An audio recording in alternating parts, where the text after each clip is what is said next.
I'm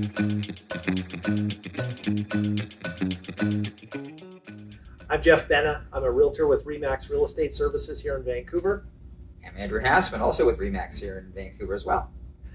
We're creating this video today to talk to you a little bit about Bill 44, the Building and Strata Statutes Amendment from last week. Now, we're better realtors than lawyers, so... For that reason, if you're planning on buying or selling real estate, doing anything with your real estate portfolio, always contact your trusted financial advisor or tax planner before making a decision. These are just our views on real estate, and which we know a little bit about. So Premier David Eby last week proposed a bill. It received royal assent and became law last week. There's some changes that have happened, some pretty big ones. So stratas can now hold virtual meetings without a required bylaw change. Bylaws restricting rentals and stratas are no longer in effect, nor can they be added. And age restrictions other than 55 plus years are now no longer enforceable. So, Andrew, what do you think these changes are going to mean to the business, to the industry? I just think I'm just so surprised how quickly this came down. I think it took everyone by surprise. You know, selling real estate for over 30 years and selling a lot of condos, rental restrictions and just restrictions in general regarding pets, rentals, age. It's always been an issue that we've had to sort of stick handle through with our clients, whether buying or selling. So I think these are big changes, and I find it quite exciting because all of a sudden, when you're selling a condo or buying a condo for clients, it's one less hurdle to be dealing with. Yeah, you know, it's funny how fast it did happen. I know literally 2.5 weeks ago, I was showing clients a place, and they said, "Oh, what do you think about rental restrictions being lifted?" And I thought, "Oh yeah, maybe in the future, sometime down the road." And then next thing we do, all of a sudden it's happened. I think I was having dinner on Sunday night and I read about it. Like on a Sunday night, the legislature met and they got royal assent of the bill, and it was passed. So it was pretty quick. Yeah, very. So what do you think these changes are going to mean for people who own real estate, for buyers and sellers? I mean, we'll talk about the first one, the virtual meetings. I think anything that increases accessibility for people to participate in their communities is really a fantastic step. I don't think there's going to be any real objection or downside to that. To me, it just seems like a great move. I guess this is the way the world does business today. I mean, having to be somewhere to actually get to a meeting. COVID hit, and of course, it changed the way that we conduct ourselves. So we can now just work remotely, and so I guess it just makes making decisions and holding these strata meetings so much easier, and especially for people that don't live in the same city. Yes. They can now partake over video, which I think is just the new reality that we live in today. Yeah, to me, one of the great things that's come out of COVID is the ability for people to participate in a way that they couldn't before, and much cheaper, much easier, just all around the accessibility. Making just the way business is done so much more efficient. Totally. And so I think that's a great thing as well. Again, it's a sign of the times. We no longer have to be somewhere physically to get something done. We can do it over Zoom. And I think it just makes the process that much easier, especially for people that can't get out. Yeah. People that it's not easy for them to drive 40 miles across the city to a strata meeting.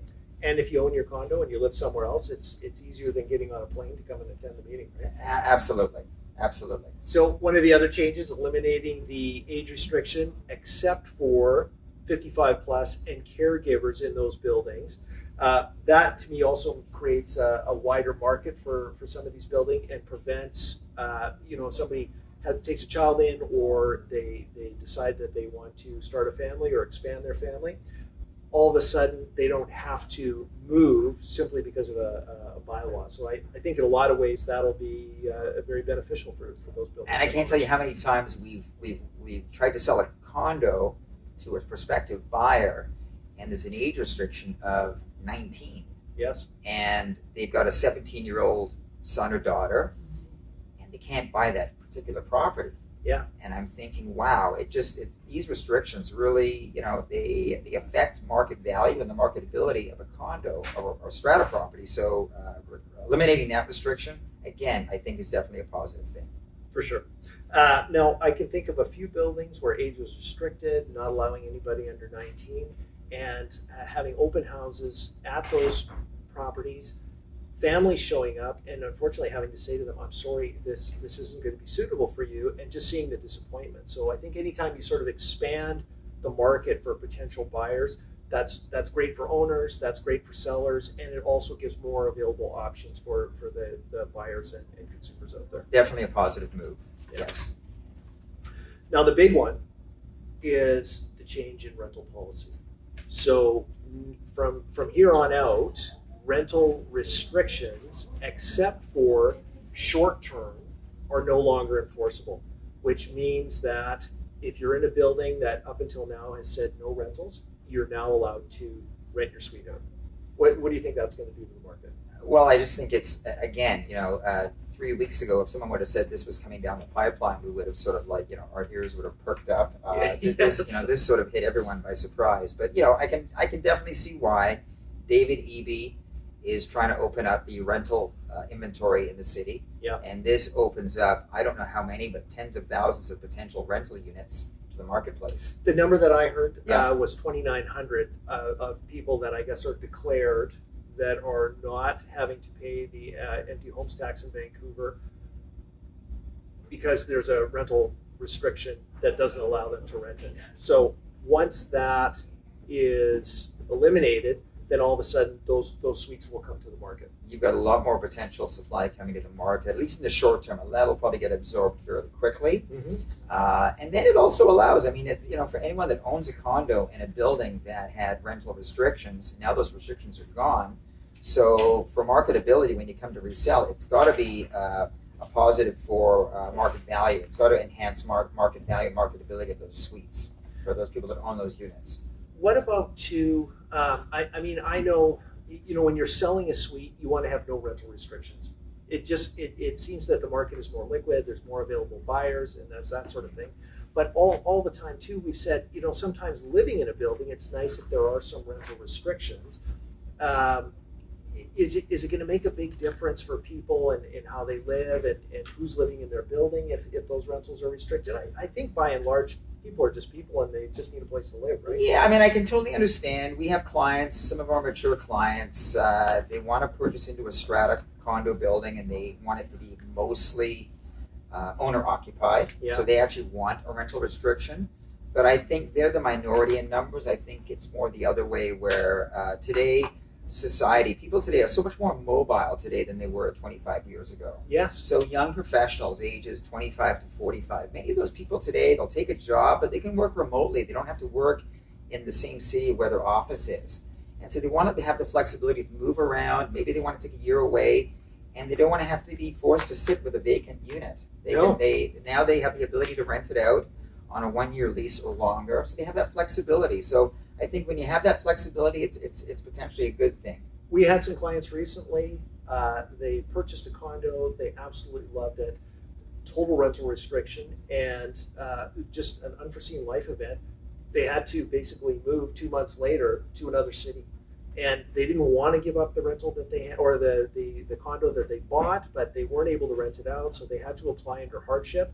So this is one of the other things that's really great about this is it gives people more freedom on how they're going to work with the places that they own, and anybody currently renting under a hardship or a distressed rental, then those are just automatically you're just allowed to rent your place. The hardship thing now is gone because there's no more rental restriction. Exactly. We have a client, same thing, bought a property last year, situation changed, wanted to be able to rent it out. Yeah. Preferred not to sell it because the market's gone down. He was going to take a substantial hit on what he was going to sell it for. Yeah. And the Strata said no, but now he's probably going to delist the property. Yeah. And put it up for rent. Yeah. So that brings me to another point is that I think that in the next few weeks and going forward, in the past where condo owners might have sold the property because they couldn't rent it out and they had no longer a personal use for that property, are now going to opt, instead of selling, they're going to actually rent it out. Yes. So we're going to see a drop in potential condo inventory on the market. There's going to be a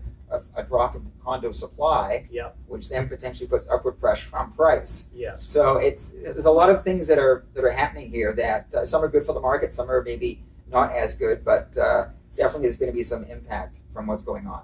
I think anything that we're doing that really increases the availability of places for people to live, be it by rental or by ownership, it to me is a good thing. And I know new construction, buildings that have built in the last 10 or 15 years, those buildings haven't been allowed to have rental restrictions in them. And there hasn't been anything disastrous that's happened with them. So this is primarily looking at some of the older buildings that still had those rental restrictions. And as we said, this doesn't change anything for short-term rentals, Airbnb, and that sort of thing. If that's not allowed, then it's still not allowed. That's right. Those bylaws are still in effect. So no Airbnb, no VRBO.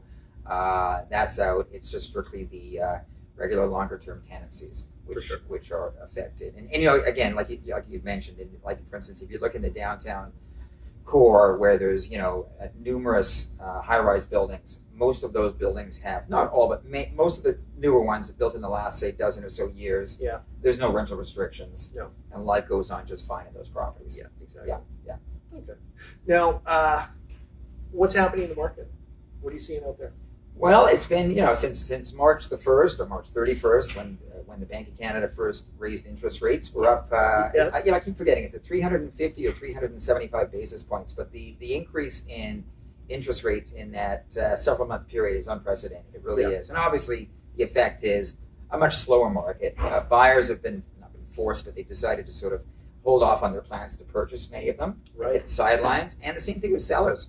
People are reluctant to sell into this market, so we've seen a drop in supply, a drop in buyer demand, and so it's a much slower market. Yeah. But that being said, More normal. more normal, because we all, in Vancouver, we got used to homes selling in a matter of hours or days, right? Yes. Not realistic, right? I mean, I can think of the times where, in the past, you'd list a $3, $4, $5 million property, and within the weekend it would be sold. Yes. Just crazy. I mean, and we're in more normal times, more normal markets. A property like that would probably typically take anywhere from 1 to 2 or 3 months to sell. Yes. So these have become, Vancouver's become a market where people got used to things happening extremely quick, prices going up, nonstop. So this has been a reset. Yes. And I think it's brought everyone back to sort of reality. Things don't go up forever. No. And this is a healthy reset, I think. This is a healthy reset. I agree 100%. I think too often, we're in that place where everybody came to expect a pile of 100 pairs of shoes at the doorway of a 2-bedroom condo, and 1 week of showings, and then 22 offers on the following Tuesday. That's not a normal market in any way, and so much healthier now, much easier for buyers to buy. For sellers to sell, it's a much more controlled situation that they can manage. Nobody needs to be in a panic, and they can do what they need to do. So I guess if you're thinking of buying, you're thinking of selling, Andrew and I we're happy to help with any of those kinds of questions. I think we'll also post the bullet points. We had an excellent article that we're going to include with this information from Sean Smith, a lawyer who specializes in strata issues. And anything else? No, we're gonna shoot on a weekly basis, and we're gonna come up with some interesting topics. Yeah. There's a lot going on in the industry that affects real estate. Taxation, changes in tax rates. There's government at the federal level and provincial and civic level changes that are all affecting what it means to own real estate and what it's going to mean to our pocketbook. So I think there's lots to talk about. And today's issue, which is Bill 44, just passed by the provincial government this past week, is the first of our topics, but there's many more to come. 100%. So thank you for joining us today. We really appreciate you coming out. And as I say, any questions, call us here. See you soon.